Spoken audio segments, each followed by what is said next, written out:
माझी थोडक्यातच सांगतो, जसं योगेशजींनी अत्यंत चांगली सूचना केली की अनेक हॉस्पिटल्स अशा ज्यांनी जो शासनाचा लाभ घेतला आहे तो प्रीमियम ठिकाणी आहे.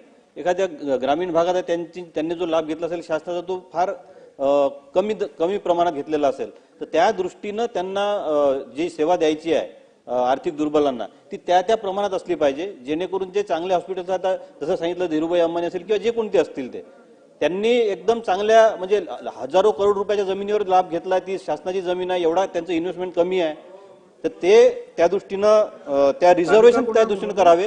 10% असतील, कुठे 15% करा, कुठे 10%, कुठे 5% करा, पण हे लाभ त्यांना या पद्धतीने मिळाले पाहिजे. दुसरी अध्यक्ष महोदय माझी विनंती अशी आहे की आपण जसं सांगितलं की प्रॉमिनंट त्या हॉस्पिटलच्या बाहेर लावलं पाहिजे की किती बेड रिझर्व आहे, किती शिल्लक आहे किंवा हे, तर माझी विनंती अशी असणार आहे की त्यांनी ऑनलाईन सुद्धा या गोष्टी टाकाव्या. एखादं ऍप असावं ज्यामध्ये सध्याची स्थिती त्या हॉस्पिटलची काय आहे, किती ऍडमिटेड आहे आणि या जे आपले राखीव बेड आहे त्यामध्ये किती ऍडमिट झाले आणि किती रिक्त आहे हे ऑनलाईन अवेलेबल असावं.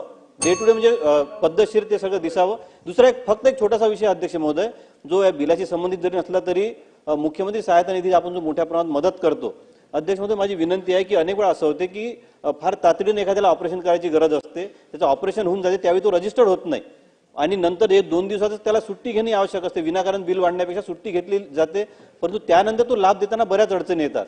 त्यामुळे माझी विनंती आहे की एखादा पेशंट मृतही होऊन जातो, तो भुर्दंड त्याच्या घरच्यांवर बसतो, पण मृत झाल्यानंतर त्याला तो लाभ देता येत नाही.